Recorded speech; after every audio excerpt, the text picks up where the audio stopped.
कर्ण की मृत्यु के बाद क्या हुआ था वह जानकर आप हैरान हो जाएंगे। महाभारत युद्ध का 17वां दिन, जिस दिन महारथी कर्ण कौरव पक्ष के सेनापति के रूप में नियुक्त किए गए थे। उस दिन महारथी कर्ण भगवान परशुराम द्वारा दिए गए विजय धनुष से लड़ रहे थे। यह धनुष जिस भी योद्धा के हाथ में होता था उसके चारों ओर एक ऐसा अभेद घेरा बना देता था जिसे भगवान शिव का पाशुपतास्त्र भी नहीं भेद सकता था। उस दिन कर्ण और अर्जुन का भयानक युद्ध हो रहा था।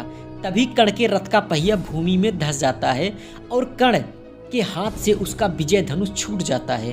तब कर्ण अर्जुन से कहता है कि हे कुंती पुत्र, मेरे रथ का पहिया भूमि में धंस गया है और जब तक मैं रथ का पहिया निकाल रहा हूँ तब तक तुम कायरों की तरह रथ पर चढ़कर मुझ पर वार मत करना। लेकिन अर्जुन कर्ण की एक नहीं सुनी और निहत्थे कर्ण का वध कर देता है। दोस्तों, बहुत से टीवी सीरियल्स में दिखाया गया है कि अर्जुन ने कर्ण को रथ का पहिया निकालने के लिए 2 घड़ी का समय दिया था, लेकिन यह बिल्कुल भी सच नहीं। सच तो यह है, मौका मिलते ही अर्जुन ने कर्ण पर अंजनीक अस्त्र प्रयोग कर उसका वध कर दिया था। लेकिन कर्ण की मृत्यु के बाद कुछ ऐसा हुआ जिसे आप जानकर हैरान हो जाएंगे।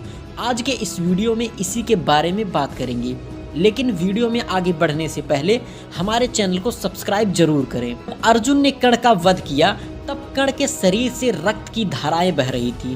कर्ण का सर धड़ से अलग हो जाने के बाद उसका पूरा शरीर सूर्य के समान चमक रहा था।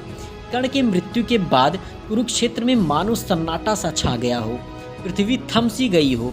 कर्ण की मृत्यु के बाद शल्य दुर्योधन के पास पहुंचते हैं और कहते हैं कि आज कर्ण ने अर्जुन को लगभग मार ही डाला था, लेकिन आखिर में अर्जुन ने कर्ण का वध कर दिया। लगता है विधाता पांडवों के पक्ष में रहकर उनकी रक्षा कर रहे हैं। कर्ण के वध का संदेश सुनकर दुर्योधन की आंखों में आंसू आ जाते हैं और वह मूर्छित होकर गिर पड़ता है। जब वह उठा तो उसने प्रण लिया कि आज वह पांडवों को मारकर कर्ण के ऋण से मुक्त हो जाएगा। जब धृतराष्ट्र को संजय ने कर्ण की मृत्यु के बारे में बताया तब वो भी मूर्छित हो गए। जब गांधारी को यह पता चला तब वह भी शौक से चिल्लाने लगी।